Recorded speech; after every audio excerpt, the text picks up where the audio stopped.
Hi guys, it's Graham again and welcome back to my channel. So today I am back with part 2 of my October book haul.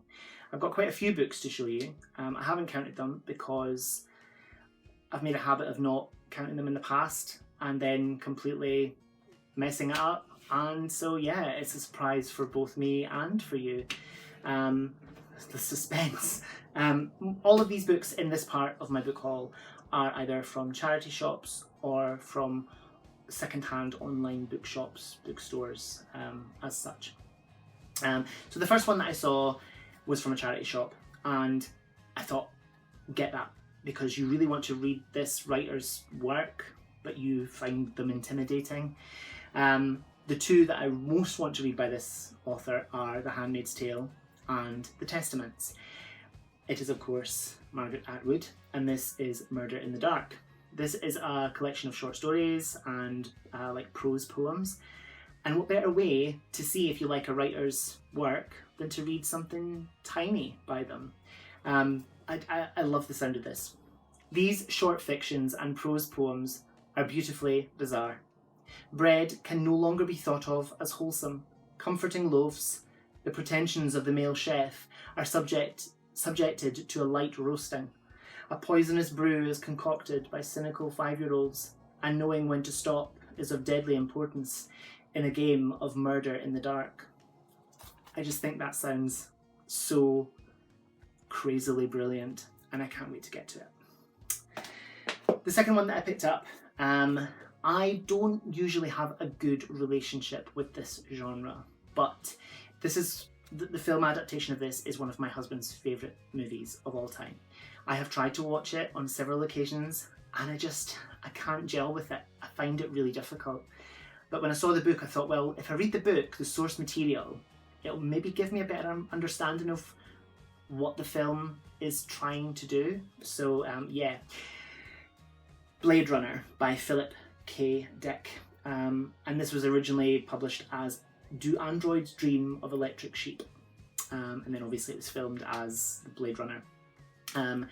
21st century bounty hunter. World War terminus has left the Earth devastated.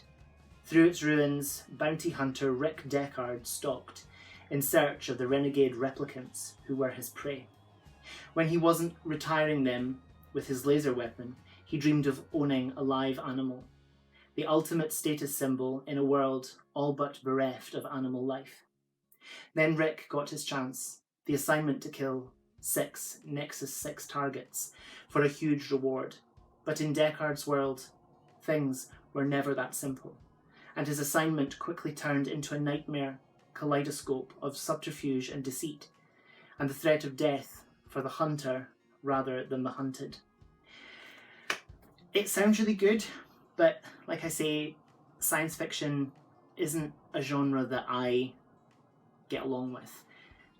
But because it's one of my husband's favourite movies, I'm willing to give the source material a go. So when I saw this, I thought, go for it. It's only £1. And if you don't like it, you can always pop it to a charity shop or sell it on. So yeah. Now the next one I'm really excited about.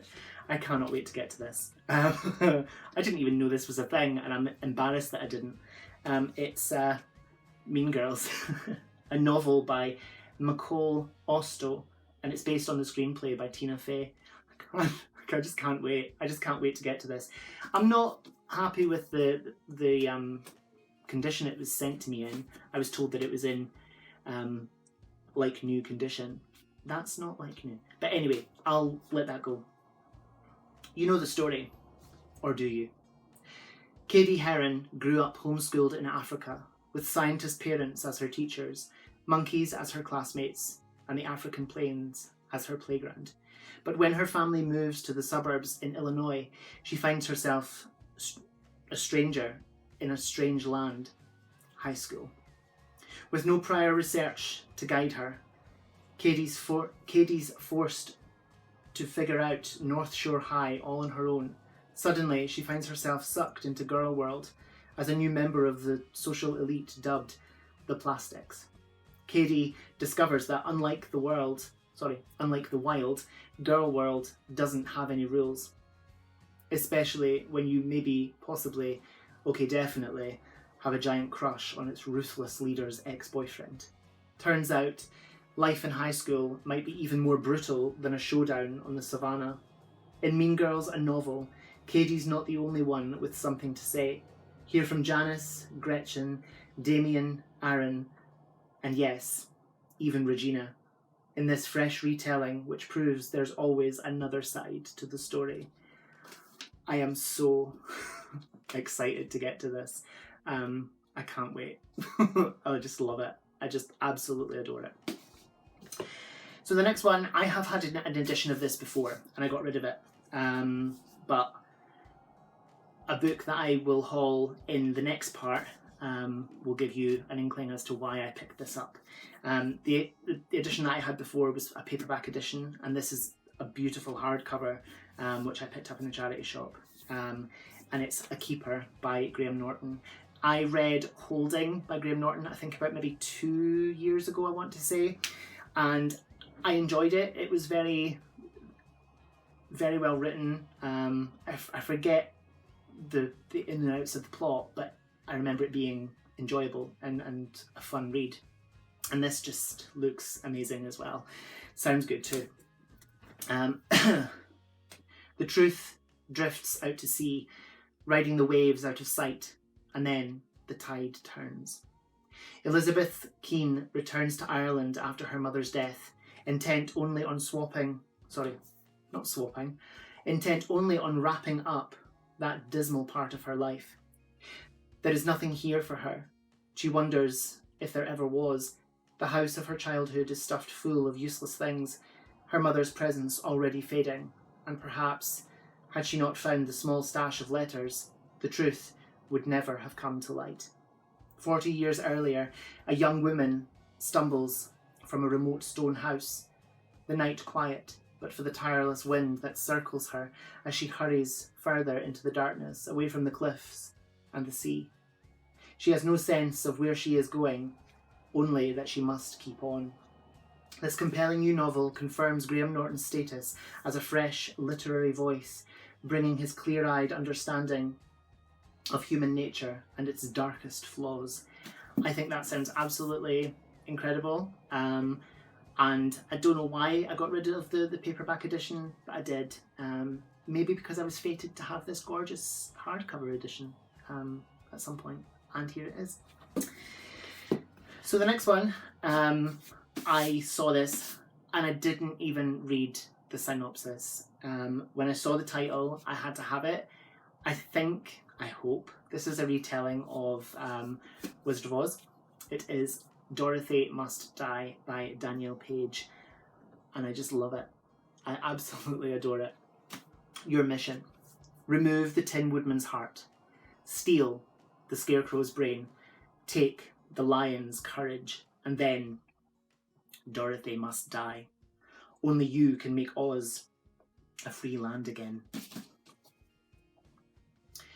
I didn't ask for any of this. I didn't ask to be some kind of hero. But when your whole life gets swept up by a tornado, taking you with it, you have no choice but to go along, you know? Sure, I've read the books, I've seen the movies, I know the song about the rainbow and the happy little bluebirds, but I never expected Oz to look like this, to be a place where good witches can't be trusted. Wicked witches may just be the good guys, and winged monkeys can be executed for acts of rebellion. There's still a yellow brick road, but even that's crumbling. What happened? Dorothy. They say she found a way back. They say she found a way to come back to Oz. They say she seized power, and the power went to her head, and now no one is safe. My name is Amy Gum, and I'm the other girl from Kansas. I've been recruited by the Revolutionary Order of the Wicked. I've been trained to fight, and I have a mission. I think that sounds absolutely incredible, and I love how the main character is called Amy Gum, because Judy Garland's real name is Frances Gum, and I hope that that's like an homage. But this sounds absolutely incredible, and I cannot wait to get to this. When that'll be, goodness only knows. But yeah. So this is the second last book in this haul, and it is E. Nesbit's Tales of Terror. Now, E. Nesbit wrote the Railway Children, and who knew that she wrote horror stories as well? And this I just love. This is so occultish, so Halloweeny, and I'm there for it, absolutely. E. Nesbit's Tales of Terror are stories to make the blood run cold, not for the faint-hearted. These are tales which will linger in and haunt the imagination. It is not generally known that E. Nesbit, writer and radical, began her literary life writing these tales. She wrote for her own pleasure, but started to make her literary career.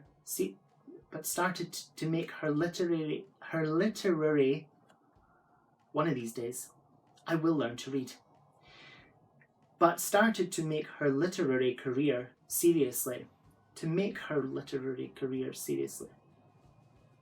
Is that meant to be take? I'm not sure. Anyway, when her husband's business partner absconded with all their funds. Thieving rat. This collection shows her in peak form, as much a mistress of the macabre as she was of the comic and magical stories for children which have made her famous. Hugh Lamb is a journalist who has spent 20 years researching tales of the macabre, of which he has published 17 anthologies, including 4 books of Victorian ghost stories. So I'm imagining that Hugh Lamb is the editor? Yes, edited by Hugh Lamb. So I really look forward to getting to this, and since we're in spooky season, what better time? Yeah. So the last book in this haul, I am glad to say, and you'll probably be glad as well, because I'm roasting. I'm absolutely melting alive. Hubby's still working from home and he is feeling the cold. Fair enough, it's October, but he's got a fire raging downstairs in the fireplace and he's got the heating set to 21.5 degrees. And I can't cope. I just can't cope with it. I'm actually melting alive. And I'm filming in the bedroom, which is on a main road, so I can't have the window open because that's loud. But anyway, you're not here for me complaining, you're here for the books. So the last one is A Poem for the Day 2. I have the first volume in this set downstairs somewhere, but I bought it long before I was ever on BookTube, so I have never hauled that here. I adore poetry collections that have a poem for every day of the year. This is in the same sort of vein as Alia's series, a poem for every day of the year and a poem for every night of the year, and she's brought out several more since those two came out. I'm so excited to get to this. I'm not going to start it until the new year, although I might read book 1 next year and then this the year after.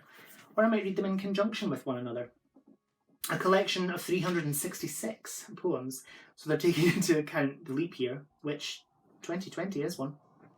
To delight and inspire and learn by heart, not in the duty of sense of learning by rote, as Andrew Motion, the poet laureate, explains in his foreword, but in the true deep sense of learning by heart. To learn a poem by heart is to get to know a poem intimately, to carry it with you through pleasure and sorrow, allowing its power slowly to infuse your life. Chosen for their magic and memorability, the poems collected in this anthology are an exultant mix of the old and new from across the world, and testify to the unifying power of poetry. There is a poem for every day of the year, including leap years, accompanied by quirky and insightful notes on the date, the poet or the poem, and it's also a gorgeous book as well. It's a bit grubby, so about talking about grubby books. Anyone that buys books from second-hand bookshops or charity shops, am I the only person that keeps a packet of like antiseptic kind of baby wipe type things to clean dust jackets on books, especially in today's sort of COVID climate? Am I the only one that does that, or am I not alone in that? Let me know. So that is part 2 of my October book haul. I realised that by the end of that by the end of the video here, I'm beginning to ramble. It's only because I'm melting alive. I'm not complaining, but I am really. I might go downstairs and I might just turn the heating down for long enough for the house just to cool down a little bit, because seriously, I'm dying. Whew. Anyway, thank you so much for watching. Whatever you're doing, I hope you have so much fun doing it. Whatever you're reading, I hope you love it. Stay fabulous, be amazing, be yourself, stay safe, and I'll see you again soon for another video. Bye bye.